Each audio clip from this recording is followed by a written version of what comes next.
Assalamualaikum warahmatullahi wabarakatuh. Salam sejahtera untuk kita semua. Perkenalkan, nama saya Arnold. Saya dari program studi manajemen S1. Yang saya hormati dosen mata kuliah Bahasa Indonesia, dan yang saya hormati teman-teman mahasiswa Universitas Terbuka. Pertama-tama marilah kita panjatkan puji syukur kehadirat Tuhan Yang Maha Esa, izin dan nikmatnya sehingga saya bisa diberikan kesempatan untuk menyampaikan diskusi ini melalui channel YouTube saya.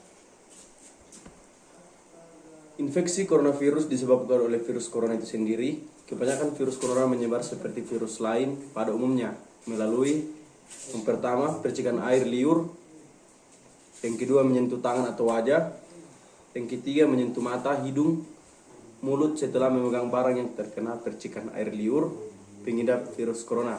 Keempat, tinja atau WC atau jarang terjadi. Khusus untuk COVID-19 atau virus corona, masa inkubasi melalui diketahui secara pasti, namun rata-rata gejala timbul antara 2-14 hari setelah virus pertama masuk ke dalam tubuh. Sementara itu, metode transmisi COVID-19 juga belum diketahui dengan pasti. Awalnya virus corona jenis COVID-19 diduga bersumber dari hewan. Virus corona COVID-19 merupakan virus yang beredar pada beberapa hewan, termasuk unta, kucing, dan kelelawar. Sebenarnya virus ini jarang sekali berevolusi dan menginfeksi atau menyebar ke individu lainnya. Namun kasus di Tiongkok kini menjadi bukti nyata kalau virus ini menyebar dari hewan ke manusia. Bahkan kini penularannya bisa dari manusia ke manusia. Virus corona bisa menimbulkan beragam gejala pada pengidapnya. Gejala yang muncul ini bergantung pada jenis virus yang menyerang dan seberapa serius infeksi yang terjadi. Berikut ini beberapa ciri-ciri awal corona. Yang pertama, hidung beringus. Yang kedua, sakit kepala. Yang ketiga, batuk. 4, sakit tenggorokan. Dan kelima, demam. Yang keenam, merasa tidak enak badan. Yang ketujuh, hilangnya kemampuan indera perasa dan penciuman. Infeksi bisa semakin parah bila menyerang kelompok individu tertentu. Contohnya, orang dengan penyakit jantung atau paru-paru, orang dengan sistem kekebalan yang lemah, bayi dan lansia. Beberapa pengidap COVID-19 juga mengalami gejala yang sebenarnya bersifat ringan. Jadi selalu waspada jika mengalami gejala yang tidak bisa pada tubuh. Tak ada perawatan khusus untuk mengatasi infeksi virus corona. Umumnya pengidap akan pulih dengan sendirinya. Namun, ada beberapa upaya yang bisa dilakukan untuk meredakan gejala infeksi virus corona.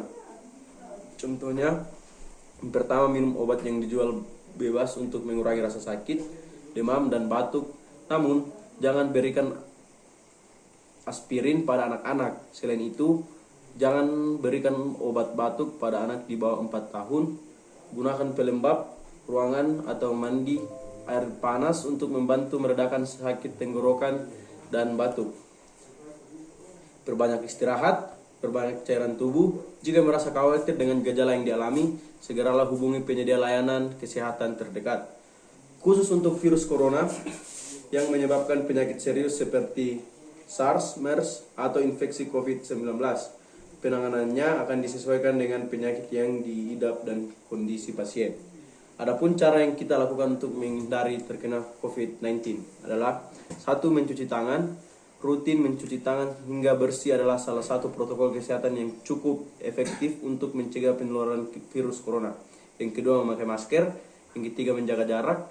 Yang keempat, menjauhi kerumunan. Yang kelima, mengurangi mobilitas.